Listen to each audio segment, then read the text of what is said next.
A ver, cuando uno escucha a Aristóteles, ¿qué se le viene a la mente?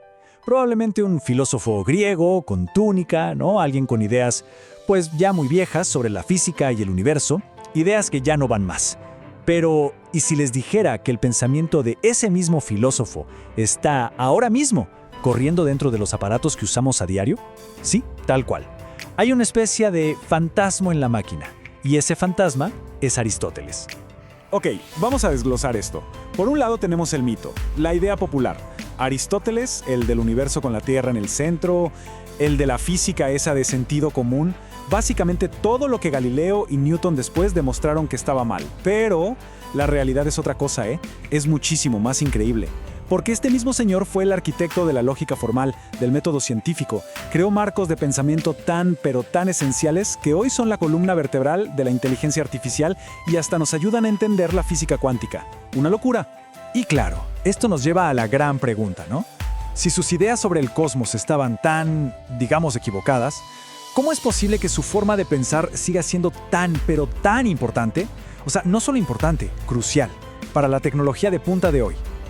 Bueno, la respuesta tiene que ver con una conexión que de verdad une de manera increíble nuestro pasado con el presente más tecnológico que se puedan imaginar. A ver, empecemos por lo obvio. Sí, es cierto, muchísimas de sus conclusiones científicas, como su física o su modelo del universo, pues ya se demostró que no eran correctas.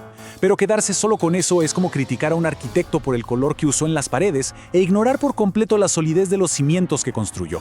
Y es que ahí está la clave. Sus verdaderos aportes no fueron las respuestas que encontró, sino las increíbles herramientas que diseñó para buscar esas respuestas. Y es justo aquí donde la historia pega un volantazo. Piénsenlo. Antes de Aristóteles, razonar era algo intuitivo, casi como un arte. Pero él llegó y lo convirtió en una ciencia. Literalmente creó el primer sistema operativo para el pensamiento lógico. Un software mental, por así decirlo, que Occidente lleva usando por más de 2000 años. La pieza central de todo esto es su obra El órgano, que literalmente se traduce como la herramienta o el instrumento. Y es que es justo eso. Lo que hizo Aristóteles fue darnos una caja de herramientas para desarmar y analizar el pensamiento. Y aquí viene la idea revolucionaria, la que lo cambió todo. Un argumento puede ser válido por su pura estructura, sin importar el tema del que se hable. Al hacer esto, al separar la forma del contenido, básicamente inventó la lógica formal. Y miren cómo estas ideas de hace siglos conectan de forma directa con nuestro mundo digital. Por ejemplo, su obra Categorías, bueno, esa es la base de las ontologías, que son como los mapas mentales que usan las inteligencias artificiales para entender el mundo. O sus analíticos primeros, que hablan del silogismo, esos son el abuelo directo de los algoritmos que usan las computadoras para sacar conclusiones. Hasta su análisis de las falacias es clave hoy para, por ejemplo, revisar que un software no tenga errores. Es impresionante. El verdadero motor de todo este sistema es el silogismo. La estructura es súper simple, pero muy poderosa. Dice algo como, si la premisa A es verdad, y la premisa B también es verdad, entonces la conclusión C tiene que ser verdad. Sí, hoy nos parece obvio, pero la idea de que la validez de un argumento depende solo de su forma fue una completa revolución, y una que desató una cadena de consecuencias que llega hasta hoy. Y es que esa cadena de eventos nos trae de un salto a la tecnología que tenemos en las manos. Miren esta línea de tiempo. Todo empieza con el silogismo de Aristóteles. Pasan más de 2000 años y un tipo llamado George Boole lo transforma en álgebra matemática. Luego, en 1938, Claude Shannon se da cuenta de que esa álgebra se puede representar con interruptores eléctricos. ¡Pum! Verdadero y falso se convierten en prendido y apagado. En ese preciso instante, acaba de nacer la computación digital. Cada procesador, en cada celular, en cada computadora, funciona gracias a una idea que nació en la mente de Aristóteles. Pero esperen, que Aristóteles no se quedó ahí, en la lógica pura. No, agarró esta herramienta tan poderosa que había creado y la usó para construir algo igual de revolucionario. Un método, un sistema para investigar la ciencia. O sea, un plano para construir conocimiento sobre el mundo que nos rodea. Y aquí es donde mete una diferencia que es clave. Él decía que una cosa es saber que algo pasa, el conocimiento del hecho. Por ejemplo, ver que una piedra cae al suelo. Pero la verdadera ciencia, la que él llamaba epísteme, es saber por qué pasa. Es entender la causa, la razón por la que esa piedra tiene que caer y no puede hacer otra cosa. Para él, la ciencia no era solo describir el mundo, era explicarlo. Y para poder explicar algo por completo, desarrolló su famosa idea de las 4 causas. Es como un checklist para entender cualquier cosa, desde una estatua hasta un ser vivo. Primero, ¿de qué está hecho? Esa es la causa material. Segundo, ¿qué forma o diseño tiene? La causa formal. Tercero, ¿quién o qué lo hizo? La causa eficiente. Y por último, la más importante para él, ¿cuál es su propósito? ¿Para qué existe? Esa es la causa final. Este sistema es tan potente que hoy en día está volviendo a usarse en áreas como la biología moderna. Bueno, y ahora sí es momento de empezar a buscar a este fantasma en la máquina. Vamos a ver cómo las ideas de Aristóteles aparecen en los rincones pero más inesperados de la ciencia actual. Y no como algo de museo, no, sino como un ADN, un código que sigue activo en áreas que él jamás se hubiera imaginado. Empecemos con esta afirmación. Muchísimo antes de que existieran Darwin o Linneo, Aristóteles ya era un biólogo sistemático. Se podría decir que fue él quien dibujó el primer árbol de la vida. Imagínenselo, pasó años en la isla de Lesbos, no solo pensando, sino observando, diseccionando animales marinos. Fue el primero en clasificarlos por lo que veía. Hizo una gran división. Enaima, los que tienen sangre roja, y Anaima, los que no. ¿Saben a qué corresponde eso? Es casi idéntico a nuestra división actual entre vertebrados e invertebrados.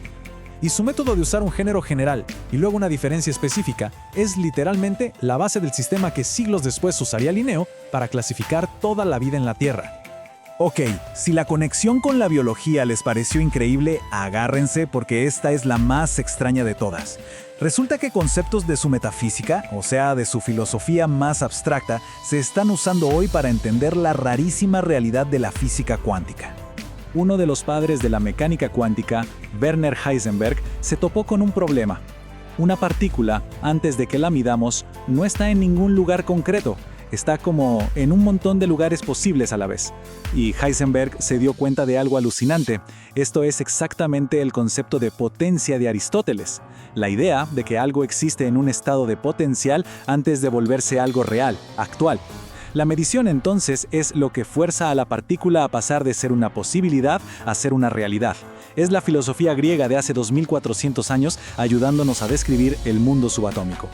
Y con esto volvemos al mundo de las computadoras, porque ese gran sueño de Aristóteles, el de crear un sistema para razonar sobre cualquier cosa, en el fondo es el mismo sueño que tiene la inteligencia artificial. Pensemos un segundo en cómo funciona la IA hoy. Cuando Google entiende que París es una ciudad y además es la capital de Francia, lo hace usando ontologías, que son básicamente una versión moderna de las categorías de Aristóteles.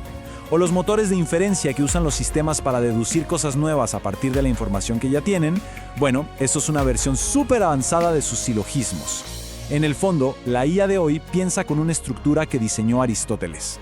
Entonces, si tenemos que quedarnos con una sola cosa, es esta. El verdadero legado de Aristóteles no son sus respuestas, sino su método. Es, como decíamos al principio, el sistema operativo invisible que corre por debajo de nuestro pensamiento moderno. Es tan fundamental que la mayoría de las veces ni nos percatamos de que está ahí. Hagamos a un lado por un segundo sus construcciones, las que ya fueron superadas, y fijémonos en los métodos, en las herramientas que él creó, la lógica formal, el método científico, el análisis de las causas. Esto no es historia antigua, son las herramientas que seguimos usando hoy mismo para construir conocimiento. Sus respuestas quizás envejecieron, pero la forma en que nos enseñó a buscar respuestas, eso es eterno. Hay una frase del propio Aristóteles que lo resume todo a la perfección. La mente es la forma de las formas. Lo que quería decir es que la mente no es solo un cajón donde guardamos datos. No, la mente, con su lógica, es la herramienta que le da forma a todo lo que conocemos. Y él, de alguna manera, nos dejó el manual de instrucciones para usar esa herramienta. Entonces, para resumir y que nos quede bien claro, primero, Aristóteles no nos dio creencias, nos dio herramientas para pensar. Segundo, su lógica es la tatarabuela de nuestras computadoras. Tercero, sus métodos para clasificar y explicar están más vivos que nunca en la biología, la IA y hasta en la física cuántica. Y cuarto, lo más importante, su verdadero legado no está en las respuestas que dio, sino en el sistema que creó para buscarlas. Y todo esto nos deja con una última pregunta, para pensar. La historia de Aristóteles nos enseña algo importante, que a veces las ideas más profundas, las estructuras fundamentales, quedan escondidas detrás de conclusiones que hoy nos parecen equivocadas. Nos enseña a mirar más allá de la superficie, a buscar los cimientos. Así que la pregunta es, ¿Qué otras ideas así, qué otros sistemas superativos del pensamiento, ideas fundamentales, atemporales, estaremos pasando por alto hoy, solo porque no nos gusta lo que se ve a simple vista?